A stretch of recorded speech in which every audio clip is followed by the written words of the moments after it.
Seguir os rastros de um velho jornal, dar novos sentidos aos vestígios do passado, transitar fronteiras, construir uma narrativa. Uma narrativa que começa em ritmo de bossa nova.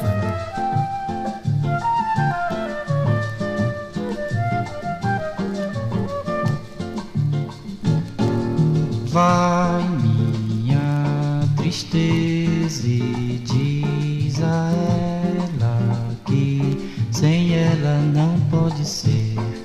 Diz-lhe numa prece que ela regresse, porque eu não posso mais sofrer. Chega de saudade, a realidade é que sem ela não há paz, não há beleza, é só tristeza e a melancolia que não sai de mim, não sai de mim, não sai. Melancolia e saudade, e mudanças, de direção e de vida. 1959 é o ano do regresso da escritora Clarice Lispector ao Brasil. Após 16 anos no exterior, separa-se do marido diplomata. E em busca de paz e beleza, ela volta. O endereço definitivo? Rio de Janeiro, Leme. Os meus braços, São tempos de otimismo. 50 anos em 5 é a promessa de JK. Os senhores Juscelino Kubitschek e João Goulart saltam do carro que os conduziu, dirigindo-se para o interior do tribunal, sob aplausos populares. E os lares urbanos são invadidos por eletrodomésticos. A televisão é a nova janela. A publicidade sabe disso. O sabão em pó de sua preferência e pronto. Um leve toque e a Lave Wash lavará, enxaguará e tudo isso silenciosamente. As belas do cinema ditam normas e moda. Too much care. They kept me here. Più che mai lo penso. Para Clarice, desafios, recomeça a vida com os 2 filhos. Apesar da pensão que recebe do ex-marido, o dinheiro não é suficiente. Publica contos na revista Senhor e aceita o convite para escrever no Correio da Manhã, um dos jornais mais influentes do Brasil no século XX, um periódico que reuniu grandes nomes.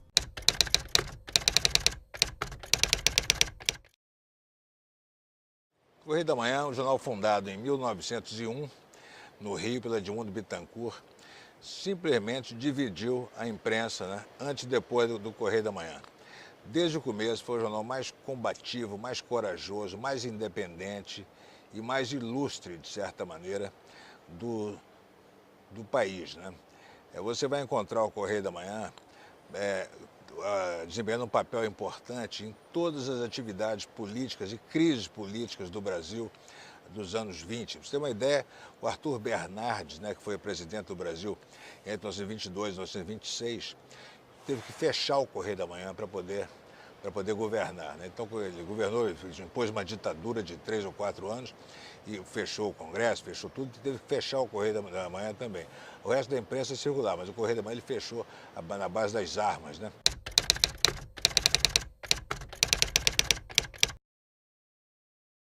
Combativo no sentido estrito, mais absoluto da palavra, porque ele nunca se ligou a governo, entendeu?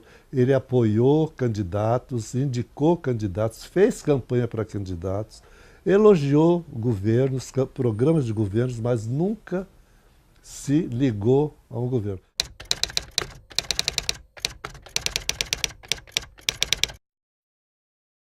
É como se a gente tivesse vivido uma vida juntos dentro da casa de uns pais. Então, a gente tem uma intimidade que é muito forte, mas é uma intimidade parente. Tem alguma coisa de uma irmandade profissional. E isso é ligado por essa paixão que é única e indescritível, porque eu já cheguei à conclusão que paixão é inexplicável. Mas o jornal era muito simpático. Correio da Manhã podia até mudar de posição e continuar coerente ao mesmo tempo, porque ele cobrava a posição da democracia, do liberalismo, da verdade, da retidão, da honestidade, etc. E o Correio da Manhã sempre na linha de frente da defesa da democracia e do grande jornalismo, porque o Correio da Manhã sempre teve, os grandes profissionais da imprensa sempre foram no Correio da Manhã. Para você ter uma ideia, o Graciliano Ramos e o Aurélio Buarque de Holanda, né, eram revisores do Correio da Manhã. Isso no final dos anos 40, começo dos anos 50. Isso é um luxo, né? E os articulistas, os colunistas, os críticos, né, os redatores, os diretores do jornal, toda a primeira linha da imprensa. O Correio da Manhã, algumas vezes eu assistia a isso, quando eu ia fazer entrevista. Às vezes com o ministro, ele ia dar uma entrevista coletiva, coisa parecida. Quando ele aparecia para dar entrevista, ele perguntava, já estão todos aqui? O Correio da Manhã chegou? Só depois é que ele dava a entrevista. Não, tem hora que dá vontade de chorar, na verdade, né, como nesse momento.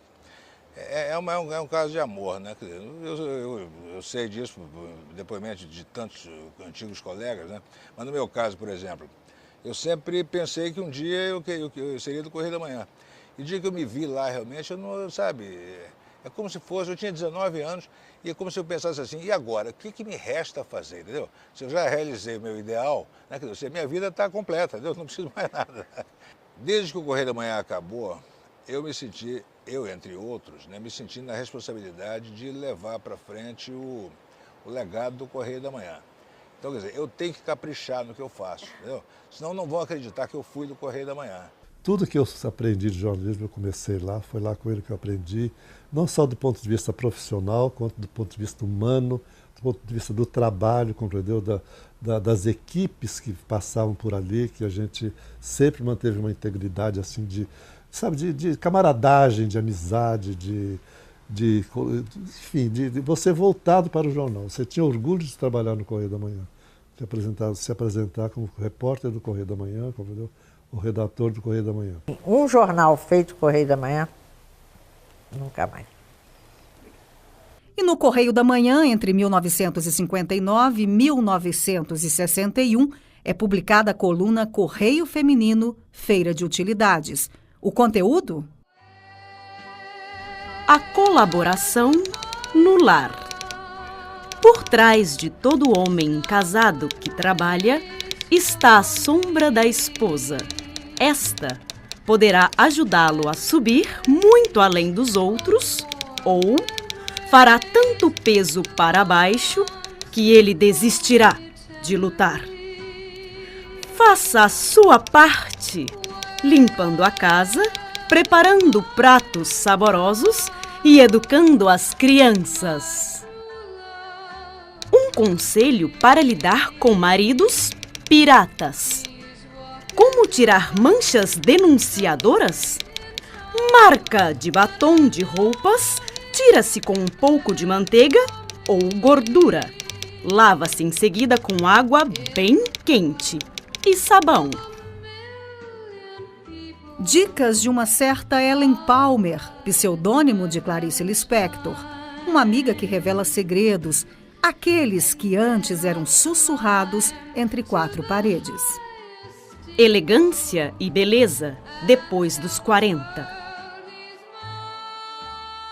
Beleza é cuidado e perseverança.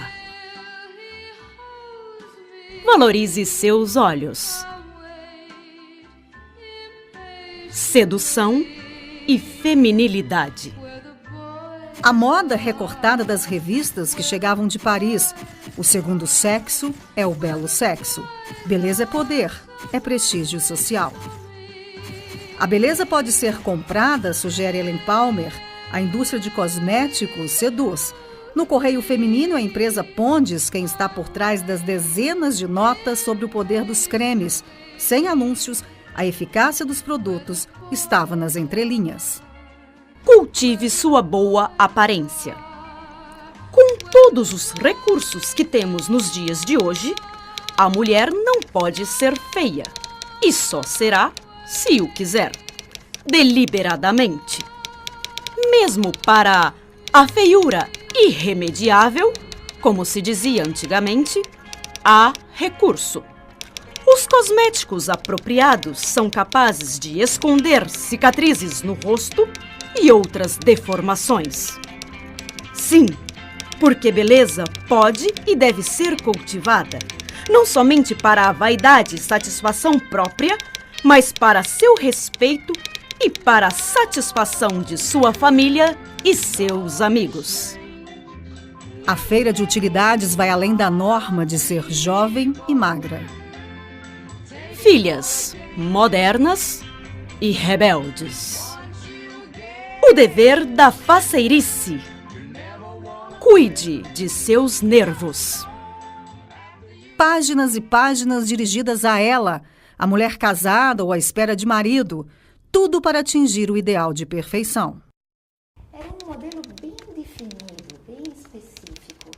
A mulher, ela seguiria, segundo esse modelo, a sua natureza feminina. Todas as mulheres teriam que corresponder a uma essência, e essa essência predestinava a mulher a ser esposa, mãe e dona de casa. Dentro desse modelo, ao modelo feminino correspondia também o modelo masculino. Para os homens, era uma questão de honra conseguir sustentar a sua casa sozinho, ser o único provedor da família. Da mulher se cobrava a virtude, e mesmo da mulher casada, não era só uma questão da fidelidade com relação ao marido, era também da aparência. Ela tinha que mostrar que ela era fiel, mostrar que ela era uma mulher virtuosa. Então, nas roupas que ela usava, na linguagem que ela usava, nas companhias com as quais ela estava habituada, em todos esses momentos ela tinha que mostrar que ela era uma mulher virtuosa, fiel, ela não podia dar margem às fofocas. A gente poderia pensar que esse modelo é muito mais antigo do que é, mas ele emerge a partir do século XIX, entre o final do século XVIII e começo do século XIX na Europa. Então é um momento de ascensão da burguesia, é um momento de modernização, de surgimento das grandes cidades, de surgimento das multidões. Nesse momento nasce uma ideologia que é chamada, os historiadores chamam de ideologia da domesticidade. É uma ideologia que vai dizer que as nobres têm um padrão de conduta, uma forma de vida que não é adequada à mulher. Que a mulher mesmo, mulher que é mulher, é mãe. E, para tanto, ela deve ficar no lar, cuidando dos filhos, porque a natureza dela é muito diferente da do homem, porque ela tem o crânio um pouco menor, ela tem menos neurônios, e esse é o preço que ela paga por ser mãe, para parir uma outra pessoa. A estrutura do corpo dela não condiz com a esfera pública, e o homem é feito para a esfera da vida pública, entendeu? E isso vai entrando com muita força e, por incrível que pareça, vigora até a década de 50, no Brasil, no mundo, né? Não é só no Brasil, reforçada pelo American Way of Life, por muitos outros padrões, e só vai explodir na década de 60.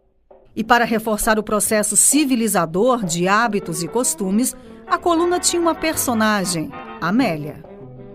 Ela aprende a passar cortinas, fazer biscoitos, orçamento doméstico, preparar uma festa e jamais deixar os quadros tortos. Mulheres imaginadas, representadas, sutilmente educadas para assumir determinados papéis sociais voltados para a satisfação do olhar do outro. Ela está sujeita a toda a observação social dos vizinhos, amigos, a família e tudo, mas o seu principal juízo, o seu principal ponto de referência, no caso de uma mulher casada, é o seu marido. E isso era muito grande, porque o olhar dos outros era uma coisa muito poderosa nessa época, e se ela saísse um pouco fora dos trilhos, ela não comprometia só a sua honra, mas também a honra do seu marido e o prestígio da sua família. Esse mesmo imaginário do século XIX, né, que vai dizer que a mulher nasceu para o lar, para a vida, para ser mãe, para ter filhos, tudo isso que a gente sabe, nós mulheres sabemos muito bem. Ao mesmo tempo eles dizem, porém, há aquelas que não seguem os ditames da natureza. não querem se casar, né, as solteironas, preferem ser freiras ou não querem ter filhos. Essas pessoas são contra a natureza. Ou então, ou elas, né, vão para uma castidade extrema, né, ou elas vão para a prostituição, para um desejo acentuado. A transgressão é vista como uma espécie de monstruosidade mesmo, né? de comportamento ou de manifestação de uma natureza contra a natureza, que elas são vistas como pessoas que vão contra a natureza, contra aquilo que deveria ser a regra. As armas femininas, astúcia, dissimulação, são os ensinamentos de Ellen. É tênue o fio, né, em que leva a mulher, por exemplo, a jogos de sedução. Ela tem uma certa... Ela é parente da Fatal, né? Quer dizer, a Fatal está lá no outro extremo, mas de uma certa maneira é outra mulher. Então, eu acho que assim, é um discurso que fica oscilando, né, numa tensão entre um desejo de confinamento, de contenção, e umas pequeninas brechas. Um pouco, eu acho, no sentido de dizer, nem tudo está perdido, né? Você não é só a escrava do lar, você é a rainha, né? Você é a rainha do lar. Sedução, casamento, filhos, temas que jornalistas do Caderno Feminino conheciam bem, ou deveriam. Suplemento feminino, para mim, era receita de bolo, era todo aquele esquema mais antigo, né? Mais tradicionalista, de ser uma boa esposa, que predominou a filosofia dos anos 50. Imprensa feminina, poder de normalização de gostos, textos que cumprem uma função pedagógica. Ela tem uma função de disciplinar as mulheres. Quando ela veicula esses modelos tão rígidos de mulher, ela está dizendo, ou você se enquadra nisso, ou você vai sofrer as punições sociais estabelecidas para as moças rebeldes, para as mulheres que fogem desse modelo. Você vai sofrer os preconceitos, você não vai ser feliz, você não vai nem ser uma moça feliz, você não vai ser uma esposa feliz, você vai ser uma mãe frustrada. Então, é uma função educadora, é uma função disciplinadora, mas de um jeito muito sutil, como se fosse uma amiga. Eu acho que ele tem a intenção de educar, e ele tem a intenção de criar subjetividades. Ele consegue fazer isso. As receitas são mais ou menos as mesmas. Muda um pouco a maneira de falar com a leitora. Mas essa ideia de que eu falo com a leitora, de que ela é próxima, que vai falar pessoalmente com você. Então, existem estratégias linguísticas. É um refúgio, é um momento em que ela se sente entendida e compreendida. Ora, isso é uma estratégia pedagógica. Isso é uma estratégia de criar subjetividades, né? E essa subjetividade é pensada. Por mais prescritiva que seja a leitura, você se apropria da leitura a partir das suas próprios valores, concepções e ideias. Então, eu acho que eles tentam criar coisas, mas como nós somos seres humanos, pensantes, simbólicos e criativos, nós podemos nos apropriar do que eles dizem e ler de outra forma. Quer dizer, por mais que os meios de comunicação de massa nos digam o que fazer, como ler, como entender, como compreender, como se comportar, existe uma apropriação criativa, né? Então, essa eu acho que é uma grande contribuição da história cultural, mostrando que a cultura é alguma coisa que não é reflexo da economia, não é reflexo do político. Na verdade, ela tem uma capacidade de criação. Ellen, personagem de Clarice, em comum a sofisticação, talvez o mistério, foi o que sentiu Germana numa entrevista que fez com a escritora nos anos 70. Clarice é uma pessoa tão enigmática e tão poderosamente genial que eu acho que é muito difícil você definir. Senti uma origem nordestina na casa dela. Ela me recebeu muito bem, apesar de ser uma pessoa reservada. Eu não diria que ela é uma pessoa afável. A Clarice nunca foi afável. Ela era uma pessoa ríspida em certo momento, dura, em outros momentos muito doce. Então, para mim, foi uma surpresa saber que ela batia numa máquina velha, pequenininha, aqueles textos maravilhosos em cima do joelho. E outra coisa da entrevista que me impressionou profundamente é que ela disse que ela jamais lia um texto dela. E eu pergunto, por quê? Ela disse, porque eu não gosto. Eu digo, como não gosto? Eu fiquei de queixo caído, mas como você não gosta? Não, não gosto. Eu não leio, não gosto, me dá muita ansiedade. Mas por que repetir discursos e aceitar os jogos de poder? A colunista, se falasse um outro discurso, seria mandada embora, né? Então, por exemplo, você encontra colunistas falando o oposto disso, críticas, mas não nos jornais da grande imprensa.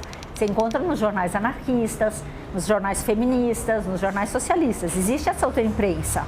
Agora, eu acho que assim, a gente também tem que entender que quando a gente fala que é um discurso ideológico, que foi uma construção cultural das elites, eu penso que é importante observar que não é uma questão de maldade, é uma questão de regime de verdades. As pessoas acreditavam nisso, de fazer, de enganar o pobre, mas os ricos. Não, é o discurso das elites para elas, para suas filhas, para suas esposas. Interrogar o passado para compreender o presente, transformar o jornal em fonte histórica e entender que periódicos são frutos de uma época. O periódico é um objeto essencial para o historiador.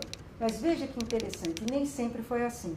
Até mais ou menos a década de 70, os periódicos, jornais, revistas eram considerados fontes não fidedignas. Por quê? Porque eles eram escritos no calor da hora. Claro, a graça do jornal é publicar a última novidade e sempre escrito com os dados que você tem naquele momento. Então se dizia que o historiador não deveria usar esse tipo de fonte, porque ela não seria confiável. Ela estaria contaminada pelo calor dos acontecimentos, pelos interesses políticos, porque afinal de contas o jornal é uma mercadoria. Quando você compra, ele já foi vendido. Ele já foi vendido para a publicidade. Então é a ideia de que nós deveríamos abandonar.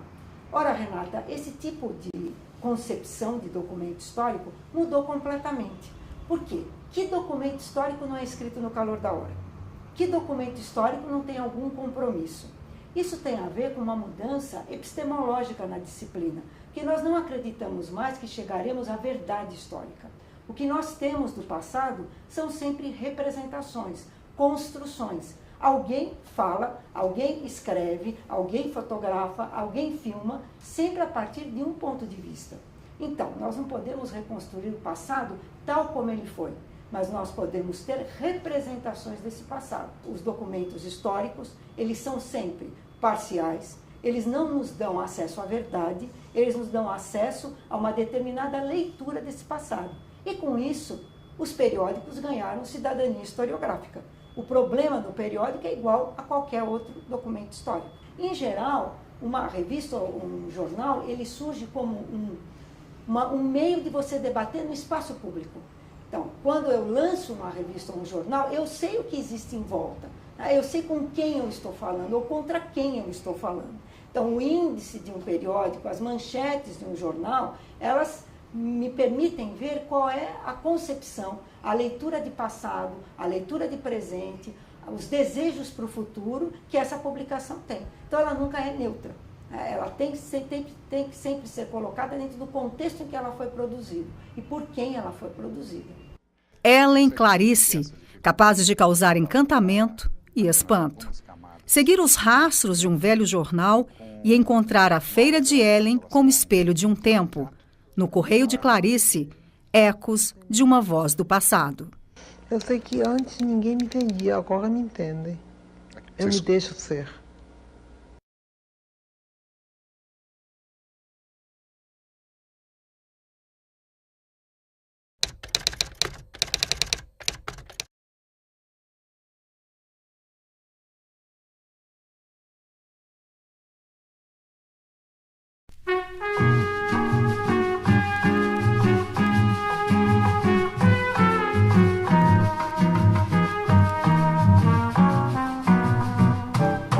Chegou, sorriu, venceu, depois chorou. Então fui eu quem consolou sua tristeza, na certeza de que o amor tem dessas fases más.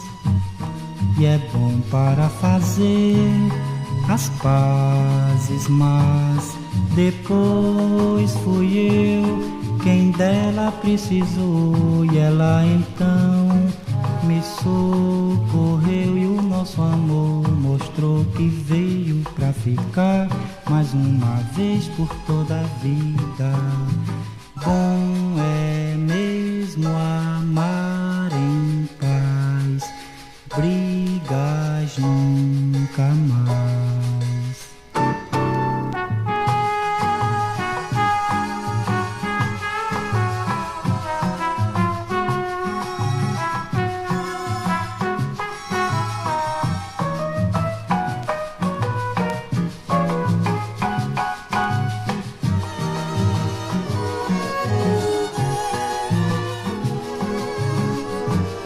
Depois fui eu quem dela precisou, e ela então me socorreu, e o nosso amor mostrou que veio pra ficar mais uma vez por toda a vida. Bom é mesmo amar em paz, brigas nunca mais. Se você disser que eu desafino amor, saiba que isto em mim provoca imensa dor. Só privilegiados têm ouvido igual ao seu.